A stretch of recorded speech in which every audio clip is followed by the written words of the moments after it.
Welcome to Brunch with Brian, your home investing live stream. Today we're coming to you from the kitchen. I wanted to talk about being a power closer today. So what makes somebody be able to close a deal and somebody else can't get that deal closed? And there is the way these deals track, and this is true in life, is that life is a bunch of bell curves. Okay, so what's a bell curve? A bell curve is a curve that's tracking data that looks like a bell. Okay, so like pretty much anything that you want to put on a curve like that will look like a bell. Like how many sellers will, there's going to be some sellers that are very flexible and easy to deal with, and there's going to be some sellers that are very difficult to deal with and you'll never do a deal with. And then there's all these ones in the middle on the bell curve that you could do a deal with if you pitched it properly, if you were a good closer. And so that's what I want to talk about, is you being a good closer. So what is a good closer? There's some different components that I want you to be really clear on what makes a great closer. I will tell you that it all starts off with some level of credibility. So if you want to look at constructing a great closing call or being a great closer in a deal meeting, let's start off with number one is establishing credibility. So you need to, for you to connect with this person and have them connect with your message and respect your message and not blow you off, they have to consider you credible. You have to be a credible source. And a lot of times, this is a huge stumbling block to overcome. Now, if you have a good Facebook presence and if you have a good website and other things, you might be able to help yourself with your credibility there, especially social media. If you're all across social media, especially if you have a great Facebook presence, that will help establish a level of credibility, and it'll help you build rapport too. And that's the second component of being a great closer, being a power closer. Now, you wouldn't even think this necessarily. You'd think, oh, get in there and crush them and make them, bend them to my will. No. First, you have to make them understand that you know what you're talking about so that they will listen to what you're saying.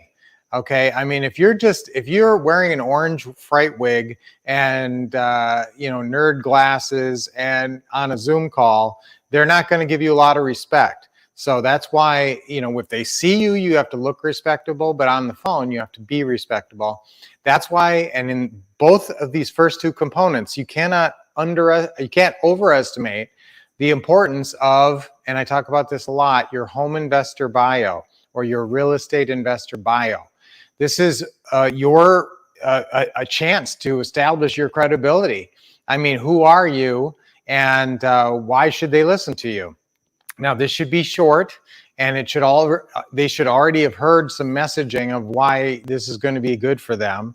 We pay top price and close quickly, no commissions, no closing costs, all the same USPs, all the same unique selling propositions, all the same marketing messages. So they understand the benefits. This is going to be great for them. They're going to make more money. We're going to pay full price or close to it. So that part of it is establishing the credibility and then building the rapport. So the rapport can come through your Facebook page. It also comes through your Facebook page and through what you say in your bio. So that bio is really important, and it's only 3 or 4 sentences. And if they're rushing you, if you're just going to say a really quick one, my quick one is me and my wife and my son buy and sell houses all around the area. So it tells them that we're a family business, we're local, and we have years, we do this, this is what we do. Pretty much any of you can say that, and probably that should be the third line of everybody's bio, is we buy and sell houses all around the area. Okay, so you got to establish that credibility and build the rapport, or they won't be flexible. If they don't like you or if they don't trust you, good luck. Good luck on closing that deal. But if they like you and they trust you, the road is paved. It's not a rocky road. Okay, so That was a good one, actually. Write that down. When you build rapport and establish credibility, it paves your road to the close, and you don't have to go over a rocky road. All right, now the third step is when you get into the negotiating. And whatever it is, and I don't care what you're trying to close, there's certain things that the seller or, that the person, your prospect, has to agree to. So whether this, maybe you're in sales in your regular job, and a lot of these techniques apply. But I'm going to tell you some of my favorite closing techniques. And number one is ABC, always be closing. Why do I say that? Always be closing means always be trying to work out whatever the deal points are that have to be worked out and written down. Okay, whatever has to be written down has got to be worked out.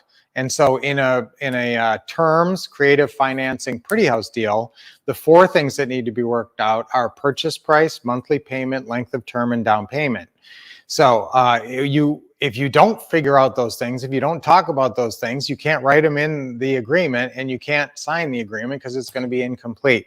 So if you're closing, if you're really thinking, I'm going to close this deal, I'm going to close this deal, you're thinking of getting these things written in on that agreement. Okay, so purchase price.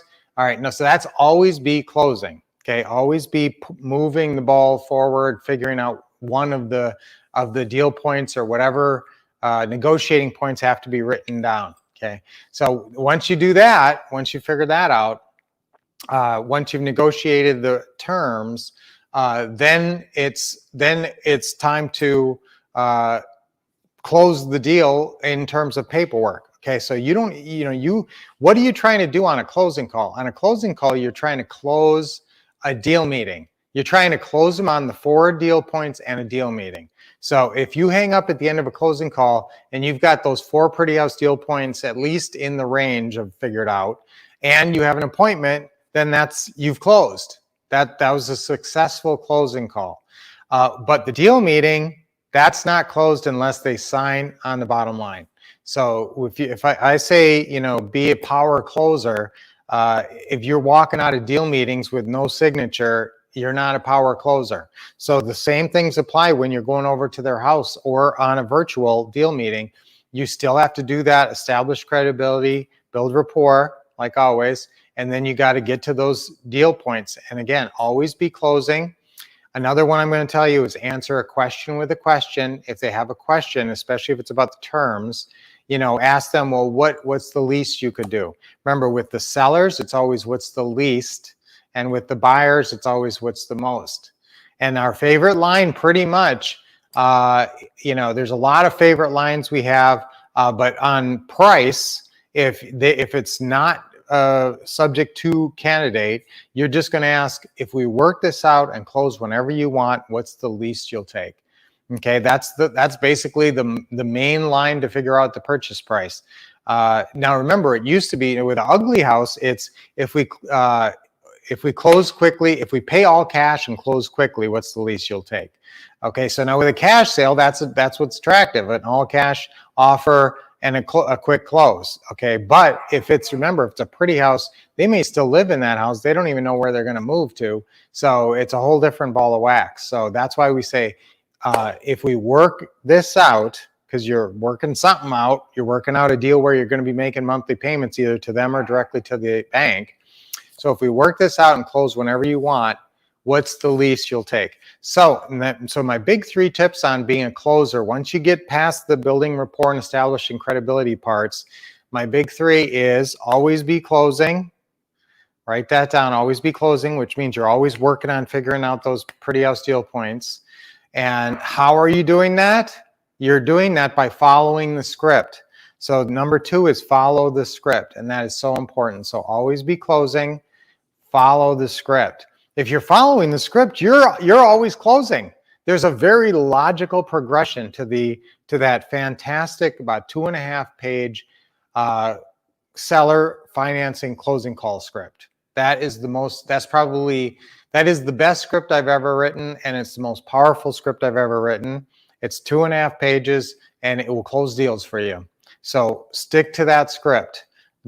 And so again, you're going to start off by establishing credibility, building rapport. Okay, then you're going to follow at least these 3 tips. But remember, we have 33 negotiating techniques. But these three, as I said, were, okay, always build credibility, always build great rapport. And then when you get to negotiating, always be closing A, B, C. Stick to the script and answer questions with questions. Okay, so at least use those three techniques. Those are the three I want you to be focused on for the negotiating part. Now, once the negotiating is done, then you have to get them to sign on the bottom line.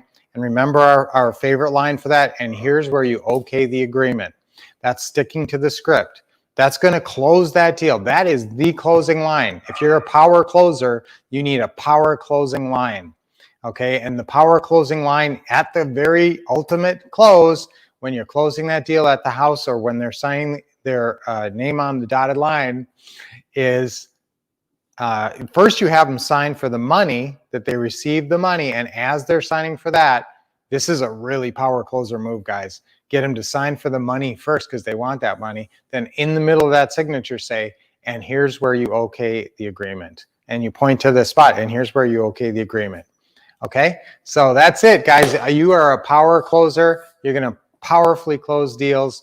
Follow those tips and techniques from today, and you're going to do great. It's National New Friends Day, so make a new friend today. Maybe make a friend of a seller or a buyer. Get out there and do some deals. Okay, so I want you to, I am a power closer. That's our affirmation for today. Let's say that. 1, 2, 3. I am a power closer. Okay, let's say that again. 1, 2, 3. I am a power closer. Yes, you are a powerful closer, and you can go out there and just following what I just told you right here, guys, is probably made you twice as good of a closer as you were before. Okay, let's take our deep breaths. Deep in. Hold it a little bit and relax it. I was playing pickleball. This is going to sound crazy. I get pretty stretchy and I'm going for shots like crazy and diving and everything. And I actually hit my own knee into my chest. And so my ribs are sore today. Deep breath in. With a big smile and let it go. Always with a big smile. Big smile, everybody. Deep breath in. And let it out. All right, awesome day. Have a great day. We'll be back for Teaching Tuesdays, where, guess what? I'm going to go deeper because obviously I did not have enough time to talk about being a power closer here.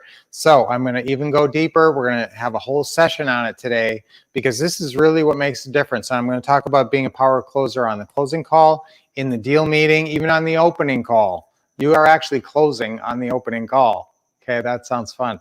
So be here for that. That's 4 p.m. Eastern, 7 p.m.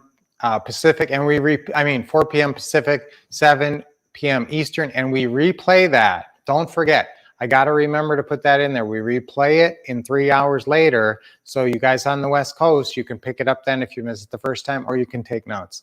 So we'll see you then. Until we see you then, keep expecting success, getting awesome training, and taking lots of action.